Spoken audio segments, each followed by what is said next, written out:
Live from downtown Vancouver at the Vancouver Film School campus, it's time for EP Live. All right, we're live. Thanks, Blake.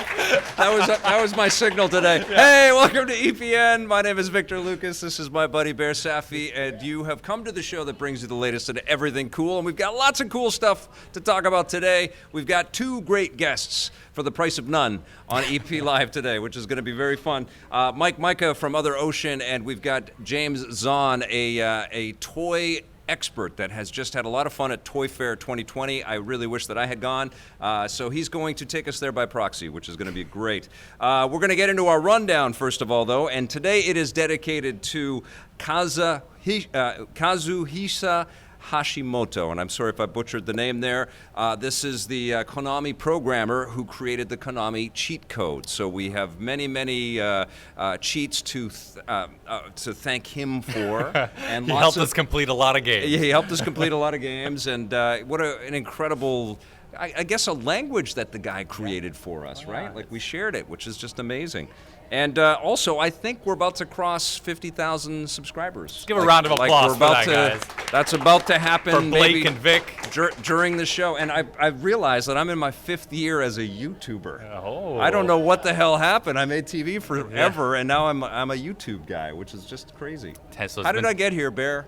Where am I? You're a youngling now. Yeah. You're in elementary school like me. Maybe one day I'll be an influencer. Yes, one day would be great. All right, let's get started with your rundown. All right, earlier this week, Microsoft released new details on their next-gen console, the Xbox Series X. The biggest revelation is that the system will have a 12 teraflop GPU. Can you do sign language or anything like that? I don't know what teraflop means, okay. Vic. I've been trying to find out this whole time. It's roughly twice the power of the existing Xbox One X and 8 times the power of the launch model Xbox One. Hold on, more specs coming. There will also be a custom-designed CPU based on the AMD Zen 2 and Radeon RDNA 2 architecture. And all this basically means higher frame rates and bigger game worlds with far greater detail.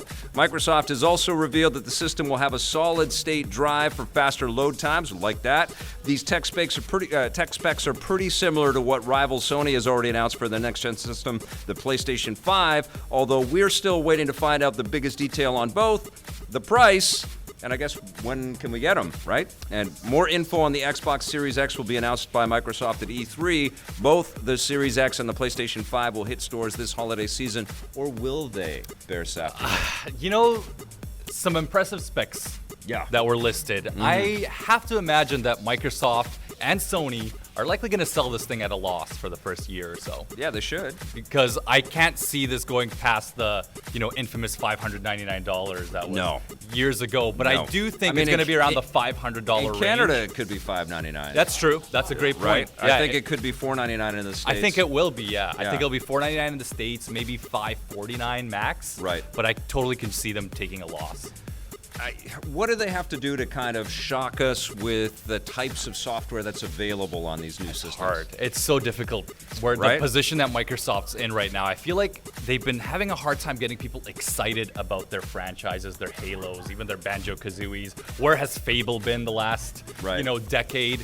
It's kind of, that pride of Xbox. I feel like they really lost that in the 360 era, after the 360 era. They have, in terms of the licensed stuff that they have and the character-based stuff that they have, it's certainly not the same as it was. Yeah. But they've also been doing some incredible things like the Game Pass and the ability to play anywhere. And the accessible controller that they made. You gotta, thank them for things like that. Microsoft is amazing at what they do. And the Elite controller. I mean, they've got a lot of really interesting strategies there that I think, and xCloud is kicking butt as well. Game Pass. And they've been acquiring everybody, right? So hopefully we're going to have a lot of big announcements that they're going to put some really solid work out into the world, and hopefully it won't be $600 in Canada. Yeah. That's going to be a very heavy number for people to get to. But I think the big mystery about all of these releases, and maybe perhaps why we haven't heard about the PlayStation 5 yet, and I didn't really want to get dark and heavy on this, but it's the coronavirus, the COVID-19 stuff is affecting Chinese manufacturing right now. So I've got to think that that's starting to affect a little bit of the production around some of these devices. Yeah, the price, right? Like and the price. The price might go higher because if they might not push it through for sure. Yeah, right. Because I mean, I know the components and getting the work is much more difficult right now. So very interesting time. Yes. You know, very dark to get into time. that thought right now. Yeah, and I would be really strange to see consoles be released in early 2021. I don't think that's what's going to happen, but yeah, we'll see the future. And obviously, CD Projekt Red commented that there will be free upgrades for certain existing Xbox One games. Basically laying down the gauntlet. Yes. For everybody else which out was there. awesome. Yeah. I love CG Projekt Red for doing that because I feel like everyone's going to need to follow suit. Or they're going to look terrible. We have a fantastic, I don't want to spoil it, but we have a fantastic Sunday feature that's coming up this weekend, which kind of relates to a little bit of this discussion. So please watch that when we post it. But also, because we crossed the 50,000 threshold, we're going to start running Electric Playground from Season 6. That was in 2001. Fresh episodes, well, they're not that fresh, but they've been around for a long time. They're going to start rolling out on Saturdays. So every Saturday, just like when they first were released in 2001, you'll be able to wake up and get your jammies and hit YouTube. Give a round of applause for that, guys. Yeah. Get your cereal and watch classic EP starting this Saturday. And that's a thank you to everybody that's supporting us, subscribing and sharing and sending us your love. Appreciate that. All right, now if you're looking for something to play on next-gen hardware, Bayonetta and Astral Chain developer Platinum Games have an ambitious new project on the way. They've announced Project GG, a massive new game, and the first new one that they're going to self-publish. Yes, it will apparently see giant Godzilla-style monsters wreak havoc on cities, with players taking the role of robot-like heroes out to stop them. It's being directed by Platinum's Hideki Kamiya and is billed as the third entry in his superhero trilogy, following his past projects Beautiful Joe and Wonderful 101. We interviewed Kamiya at Platinum last year, where he told us that he's a big fan of Ultraman. He didn't block us in person, which was really nice of him not to do. And it looks like Project GG will borrow heavily from that franchise. No release window has been named, but this is, honestly, they're my favorite company on Earth right now. Yeah, I mean, not being blocked by Kamiya means you're a special person on this earth. So definitely check out his Twitter. I keep, because we have that interview with him and Naba as well, and it was just such a thrill to go to Platinum and to see these guys in their environment and to see their desks and all the toys that they collect. Kamiya actually collects old arcade game boards. So he's got like, I think he had Frogger and Donkey Kong and all this stuff. He was just leafing through them and showing me. I'm like, oh my God. Cool. And you know what? I want to say that I feel like Platinum does best when they have that creative reign and freedom. Yeah. I feel like their worst projects were ones when they were kind of limited to a certain IP or franchise. Right. Talking about Teenage Mutant Ninja Turtles or Transformers. Yes. Like they were kind of like okay games. You think, and I think I asked him about that in the interview. Please watch the interview. I think it was a pretty special thing that they let us come in and talk with them. But you know, you think that these dream IP, these dream projects associated with Platinum will just be, you know, perfection. But even they express their, you know, dismay that things didn't come together the way that they wanted to. And they certainly were pretty honest with me about Scalebound as well. Maybe we'll see They're that a very come cool back. and transparent company, and I think it was a recent wake-up call for them after the Wonderful 101 Kickstarter that just went by. I think it's still going on. Yes. And it was just a massive success. I think within the first, day, they over-exceeded their expectations. I can't wait to play that again. And I think they're now really realizing how much people love their stuff and the fact that they have the ability to self-publish. I think it's very exciting, and I'm super excited to see Bayonetta 3. I hope there's a sequel to Astral Chain, which was our game of the year for last year. So many good franchises, it's They're crazy. a wonderful. I just reviewed Vanquish and Bayonetta 10th year anniversary edition the other day, and it was like, wow, these guys are incredible. And I'm glad they are not only still making great games this many years later, but they're thriving, and they're in charge of their own destiny. Until Microsoft buys it. I hope not, actually. I want them to kind of have free reign. Or Nintendo will buy. When you're that good, though, you're like a Target. That's true. Right? That's Everybody's like, when do we buy these guys? All right, now Indy is going to be missing an old companion on his next big adventure. Steven Spielberg has dropped out as director of the upcoming 5th Indiana Jones movie. He'll still stay on as a producer, but according to Variety, he wants to step aside to give directorial control over to a new generation of filmmakers. No new director has been signed on yet. Maybe by now it's official, but Logan and Ford versus Ferrari director James Mangold is reportedly in talks to take the job. Harrison Ford is still on board as the iconic archaeologist, but it's unclear if this news will delay the planned release date next summer. This will make it the first big-screen Indiana Jones adventure not directed by Steven Spielberg. And I'm wondering if he took a little bit of a cue from Bob Iger, just sort of stepping down and handing the reins to what is Bob Chapek is the new CEO. Like maybe he just felt like, okay, I've done enough and I'm walking away. It's a little sad though, because you really, kind of combined Spielberg and Indiana Jones together, and I was hoping that this was going to be his big farewell or whatnot. He is 73 years old right now. Yeah. So Harrison Ford 77. Yes, Harrison Ford 77. So it's a little heartbreaking, but one thing that Quentin Tarantino always talked about is a lot of directors kind of staying past their welcome. And as they kind of get older in their careers, they really start to not make films as impactful anymore. And I feel like Spielberg had quite a few movies in the last decade that were like okay, and he had some really good ones, but he definitely wasn't the same director I feel like he was. Your okay is every other director's dream career this last 10 years that he's had, and it has been a little bit all over the map. But the thing about Spielberg is he comes in quickly with his projects. He comes in under budget, and he moves from project to project to project. And there's a lot to learn still from watching this master at work. I don't know if you guys checked out any of the behind the scenes on Ready Player One, which I have to be honest, it didn't blow me away, that movie. But watching Spielberg play with VR technology to kind of craft that film was just so inspirational because he was still a kid in a candy store. He was still so fired up to deliver something wonderful. That movie, by the way, would have been way better if another director had taken it and really given Spielberg the love that film kind of you would expect out of that movie, because it was about all kinds of pop culture stuff from the 80s, but Spielberg put the kibosh on any kind of love coming towards him because he was directing it. It was a little too inside baseball. But that was also a little bit of the charm. One thing I liked about Ready Player One, in contrast, is the fact that it felt like such a movie that was almost made in the 90s that was released today, just with the acting and you can tell the direction given that it had that charm from Spielberg that I wanted. He's a master of that. Everybody tries to replicate the magic that Spielberg puts into his movies, and it's really hard to do. But Mangold did deliver Logan, and he did deliver Ford versus Ferrari, which I haven't seen yet. And good. I really want to see that movie. But the movie that I think of his that I forget the name of it. It's the Tom Cruise and is it Cameron Diaz, where he's this Night and Day.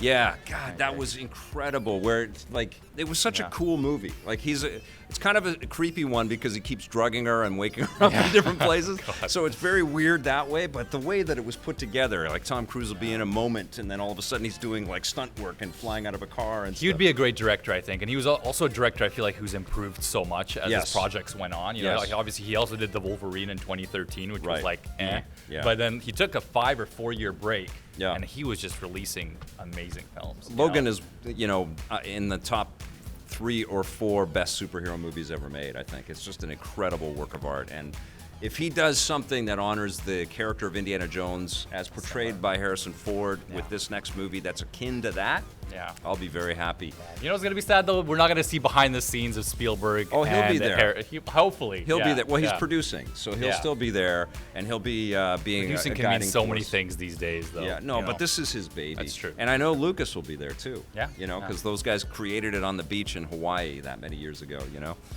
It's my favorite franchise, my favorite character, and I want him to make it, and I want it to be great, and I want to put all the haters to bed that hated Crystal Skull. I want it to be the perfect answer to the. It's been a decade since Crystal Skull. I know, man. I crazy. teared up when that was coming up. Really? I remember, at Comic-Con when Harrison Ford was up on screen. You teared up for Shia. You love Shia. No, I know it was Harrison Ford. I love that man. Anyways, he just kicked ass in The Call of the Wild. He was fantastic in that.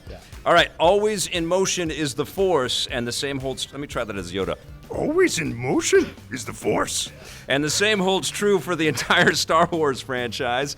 Disney and Lucasfilm have announced Star Wars The High Republic, a massive publishing campaign that will encompass new books, comics, and other merchandise. No, it's not about space stoners.